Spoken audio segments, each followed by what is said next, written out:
Hey everybody, I'm Matt Hill. I'm an account manager with Knight Energy Services.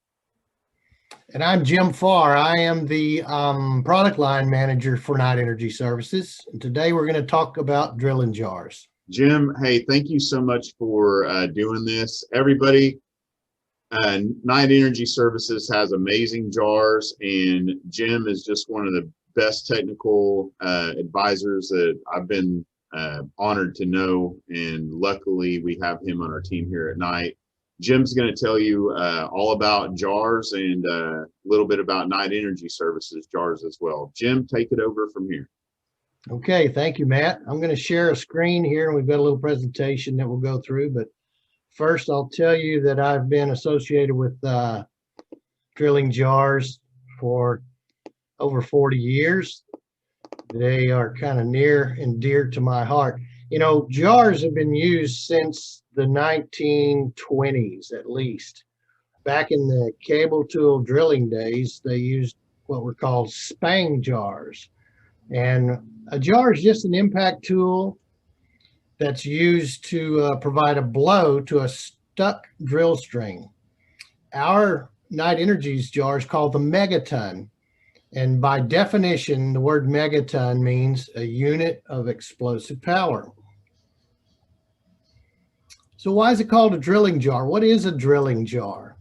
Well, a drilling jar is an impact tool that's normally placed in the upper part of the bottom hole assembly for anticipated drill string sticking. When the string becomes stuck, longitudinal force is applied, either by stretching the pipe, pulling on it, or compressing it, slacking off weight, and it activates the jar, which delivers a blow to the drill string, hopefully freeing the drill string. Jars don't shoot or fire. There is no chemical reaction or detonator, no control cables going into the well to make it work. It's just connected to the drill string, and simple longitudinal force activates it. All drilling jars have the same component pieces. If you look into the way they're built, there's a top drive system, which is usually some sort of a spline or a hex Kelly. Then there's an internal hammer and anvil that cause impact internally without compressing any drilling fluids into the hammer system. Some valves that are used in the middle of the body that mitigate and meter hydraulic fluid, and then the upper and lower connectors that connect it to the drill pipe or the drill collars. There are many reasons to run drilling jars, the first of which is economic. When a drilling jar is included in a drill string, the rental time for that jar usually equates to about $4,000 all in. If you don't have a drilling jar in the string, the cost of getting the drill pipe free by use of fishing and back off could run up to $200,000 or even more and cost you many days in downtime for the rig. If the drilling jar is resident in the string, sometimes you can free the pipe as quickly as 30 minutes, as long as you can activate the jars and you're not stuck above them. Companies that plan to include drilling jars in the bottom hole assembly have fewer fishing jobs, shorter drill times, and shorter days over the well. The other reasons to run drilling jars are dictated by strata or mechanics. Drilling jars are typically run in wells that have fractured formations or sloughing formations, high angle horizontal wells with long lateral displacements, and wells where fluid loss is the norm. They're also used to fish for stuck drill string. A fish is defined as anything that can't be removed conventionally from a well under normal circumstances. We refer to the bottom hole assembly, or the BHA, a lot in this discussion. And the bottom hole assembly is simply the tools that do the work at the bottom of the drill string. It's usually the last 100 or few hundred feet of the drill string, and it includes the bit, the drill collars, specialty performance tools like mud motors, agitators, jars, shock absorbers, roller reamers. This part of the drill string is used to provide weight on bit. And no drill pipe is included in the BHA, simple drill pipe, the only exception being heavyweight drill pipe or push pipe. We think our jar is the best. Of course, most companies do. But why do we think ours is the best? Well, our jar was designed in the last decade for horizontal shale drilling. And it's just a stronger tool. It's 25% stronger than most other competing jars and 25 or more percent stronger than the drill pipe itself, which means it lasts longer. And here are the reasons we are better. So being designed recently with higher horsepower rigs and the need for stronger tools to withstand the rigors of extended reach horizontal drilling, this tool was conceived in the North Sea and built with sort of the best features of all the competitors. And the three major competitors are here listed below. The Schlumberger Hydrojar was designed in the 1970s. The Daly Weatherford designed in the 1980s, and the National Oilwell Varco Power Stroke design in the 1990s. And all of these tools were put together with offshore drilling in mind, which had some pretty tortuous horizontal wells. But the recent shale play, where we just get more and more power from our mud motors and longer laterals, which mean more and more torque, required a jar that had a thicker wall or a higher cross-sectional density. Nowadays, when jars are employed to remove stuck sections of drill pipe, the customer usually wants to rock the pipe or torque the pipe, which means getting really vicious with how much torque you apply. So this jar was designed with adding torque and longitudinal force at the same time. A good comparison for the types of rigs that were employed when all of these jars were built. In the last decade or so, the modern shale drilling rig usually has 2,000 or more horsepower. It's a diesel electric SCR system, which can generate very high torque. They use XT drill pipe, newer types of connections in drill pipe, very high torque. They can drill over 20,000 feet. They have top drive systems instead of Kelly drive systems and joystick controls. Very high hook load capacity, sometimes in excess of 1 million pounds. So the rigs are very strong these days. When our competitors' jars were designed, there were a lot of rigs in service that were designed in the 1940s, Kelly rigs. They had limited depth capability. They used grade E and grade G drill pipe, 1,000 horsepower diesel.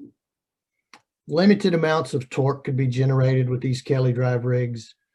The old National 80B and National 110 were the draw works, some of the draw works, and they had manual controls with clutches and brakes, just like in a car or a big truck. Today's hydraulic jars are of two design types. First, the single hydraulic chamber type, like the Megaton, and then secondly, the double hydraulic chamber, like the Weatherford Daly. The single hydraulic chamber type jar uses one contiguous tube. These jars allow for design changes to be made in the outside case, which allows greater wall density. Greater wall density equals higher torque capacity. So we believe that this single hydraulic chamber system is one that can be expanded to make stronger and stronger by adding to the wall thickness. In the double hydraulic chamber, like the Weatherford Daly, there is a tube within a tube. The outer tube carries the main fluid, and the inner sector tube is used to dump fluid and to cool it whenever the jar trips. So you can imagine that having two chambers, one inside the other, limits your ability to change the outside thickness or the torsional yield of the tool. In addition, we have proprietary thread designs which are equal to or better than all of the HT-XT drill pipe connections for greater strength and for applying torque. These connections seal at both the nose and the face, as well as along all of the threads. In a standard rotary shouldered connection like drill pipe, 4.5 IF or 4.5 X hole, or 6 5/8 API regular, they're tapered connections which only seal at the top 3 or 4 threads, and then again at the face. But as you can see by the numbers in this diagram, we seal both at the throat and the nose, and then at the top faces, and then all along the threads. This unique shoulder design is a better support mechanism, and it resists swelling of the box and deformation of the nose. So a lot of the times when drill pipe comes out of the well, the connections have to be reworked in the older types of rotary shouldered connections because of the swelling of the box and deformation of the nose of the pin. But that's not the case when you use these proprietary double sealing connections. So the highest torsional yield among all of the jar companies, because of this ulti-torque connection and the thickness of the wall, means that these jars are very, very stout, meant for very high service life in high angle holes with lots of torque. Most tools are called out by the outside diameter, and our company is no different. We designate the monikers or the names of each of our tools by the outside diameter. For instance, an 81 series jar would be an 8-inch, a 71, a 7 1/8 inch, a 66 jar would be a 6 5/8 OD, on down to 62, 47. So we try to make the names of the tools very easy to understand by matching the outside diameter. If you look at this recent jar manufacturer torsional yield chart, these are published data that come from each of the brochures of the competing tools. And as you can see, for the 7 1/8 size here highlighted in yellow, the torsional yield of each of the jars of the same category. So you can move into some of the others. In the 4 3/4 category, for instance, the night jar is 61% stronger than the competitors. 8-inch, 54% stronger. The hydraulic system in the night megaton jar is very similar to the others. All use some sort of a jet system for filtration and metering of hydraulic fluid. In the night system, the valve piston assembly is mounted into the wall of the main case. That makes a much smoother aerodynamic pull to detente with less friction and less internally generated heat. Each of the jar companies other than Knight mount this jet system onto the inner mandrel, but as you can see in this depiction, it's mounted to the outer case. Our wall is thick enough that allows us to mount it outboard and then just have an extruded knot in the middle of the mandrel for pressure build and detente. These Totco charts just show that the tool can be used hour upon hour, day after day. This particular instance was offshore, 36 hours of jarring, over 500 impacts straight, with 20,000 foot-pounds of torque induced, both left and right, while jarring. So that's a very difficult thing to achieve with other tools without failure. The drive system of the tool is called an Involute drive spline. The Involute spline is very similar to that in the transmission shaft of a car or a truck. It's a very solid, strong mechanism that allows for rotation in both directions. There's no play or slap in the drive line. Competitors' assemblies often use things like brass rods to engage the drive system. What this does normally is cause a a failure point at the softer material like the brass pins. It's also possible to strip this drive system out, having it fail before the outer parts fail. It's sort of a safety mechanism inside their tool. Here's a photograph of the Involute spline system, both male and female sides. During jar placement, it's necessary to always know the buoyed weight of the string and to try and keep your jars in tension. So the buoyed weight of the string just means the weight in fluid. Always keeping the jars in tension means having any bit weight that you want to run below the jars. The jars can be run in compression if needed, but you want to avoid running jars in the neutral weight zone, which would be the weight transition zone between tension and compression. Never use your jar as a crossover. In other words, connected directly into the top of the collars and the bottom of the heavyweight drill pipe. Here's a buoyancy factor conversion formula so that in a very short amount of time, you can calculate exactly what the medium that you're using would weigh in fluid. Our company can provide computer-generated jar placement programs just upon request. This is the output of one. It shows the neutral points, where to run the tool in the bottom hole assembly, and how much impact and impulse you'll have when the jars are initiated. To operate the jar, the bottom hole assembly placement guidelines, we mentioned that you don't want to run it as a crossover between drill collars and drill pipe, but you also don't want to run any specialized tools like reamers, stabilizers, key seat wipers, scrapers, things like this that would have a larger OD than the jar. Run above the jar would cause it to be stuck.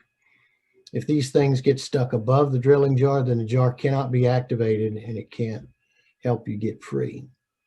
A good rule of thumb is to always keep another 20% for weight on bit below the jar in the BHA, which allows you to add weight if needed without activating the jar.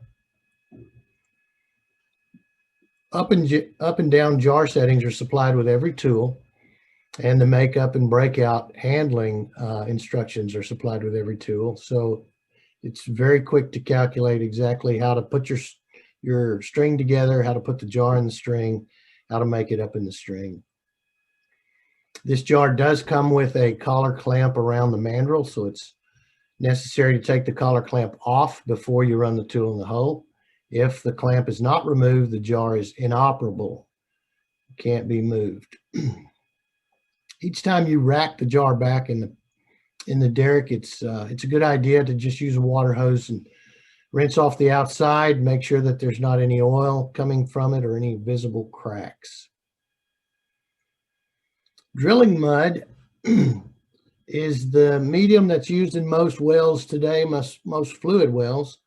It cools the bit, lubricates the drill string, it evacuates cuttings and fines from the well, it exerts pressure on the wellbore to maintain wellbore stability. It forms a cake on the wall that seals porosity. It's always measured in pounds per gallon in the United States and in viscosity. So when it's time to activate the jar, a good rule of thumb is always go the opposite direction from the way you were headed in the hole. In other words, if you're tripping in the hole, jar up. If you're tripping out of the hole and you become stuck, jar down. So activation is a simple formula of taking the free weight of the string or the weight of the drill string above the jar, because all of that's below the jar when you're stuck has no value.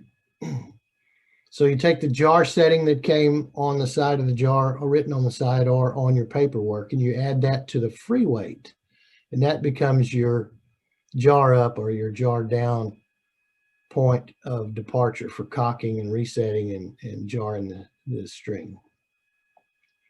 Here's a simple calculation model that allows you to just fill in what you need to. That'll show you where your weight indicator will read when the jar goes off. So a very quick example, a 300,000 pound string with 70,000 pounds below the jar. When it gets stuck, there'll be 230,000 pounds of free weight. If the jar activates up at 120, you would add that 120,000 pounds to the free weight, making the resultant jar up activation on the weight indicator at 350,000.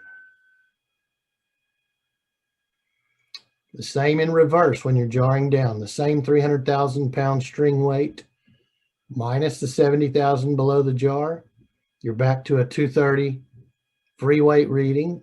Subtract another 60,000, which is approximately where the jar will activate going down. And your weight indicator reading will be 170,000 pounds down. So if you're going to add torque to the pipe while you're jarring, or if you're going to rock the pipe with some automated system like the rocket system, I believe that's Neighbors who has that. It's an automated system on the top drive that lets you dial in the oscillations of torque. It's always a good idea to use an 80% rule of thumb when you're using max and min calculations. In other words, if someone's published data on their drilling jar for tensile and torsional yield is 100,000, you would want to use 80,000. In other words, don't ever take your stretch or your torque to its max, because you can induce failure. Work loading of the string over time causes things to wear out early. So try and use a 80% max min rule of thumb when you're working stretch and working torque. So a few questions to troubleshoot your well. I can't activate the jar up. Well, it might be because we're stuck above the jar. If you can find a way to get a pipe stretch reading or perhaps a free point indication, it'll tell you whether or not you're stuck above the jar. If you're stuck above the jar, you can't activate it. Another question for being unable to activate the jar up, you have to lower the string. Since the jars run in tension, you must lower the string until the jar cocks or sets. So it's possible that sometimes people get stuck and they don't think to lower the pipe. They just start pulling on it. You have to lower it to set the jar first, and then you can jar up or jar down from that set reading.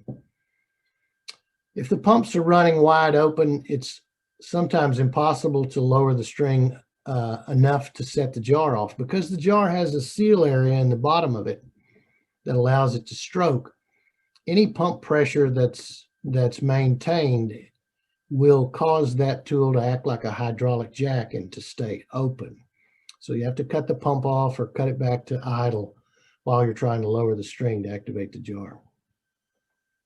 If you can't activate the jar down, same thing, the pump is usually the reason. That pump open force, that hydraulic jack force, has kept the jar from being reset to go down. Sometimes it's possible to have a ledge that will not allow you to come up, but you can still lower your string. If that happens, it's almost impossible to set the jar and to activate it. So again, the good rule of thumb is go back the way you came. When you're stuck, don't just keep trying to forge ahead into the formation. Jar in an opposite direction from the direction that you became stuck. So that's it, gang. We are done. My recommendation is to study, study, study. Download anything you can and always learn more. Jim, man, every time I get to watch this presentation, I get to learn something new. It's just a fantastic way for everybody to get familiar with using jars, using night jars. And as always, you're just the best presenter. So thank you so much for what you do for myself, the oil and gas industry, and Night Energy Services. You're a great leader, and I know we all appreciate you. Guys, that's it for Night Energy Services presentations on jars. Jim, looking forward to seeing you again. Anybody that would like to see this presentation live and in person, Jim, you've traveled all over the country giving this for many of us, students, universities, operators, lunch and learns. So please reach out to us here at Night Energy Services. And the next time you need jars, please think of us. We love being your partners and being part of your success. Take care. God bless everybody. Thanks, guys. Happy to share.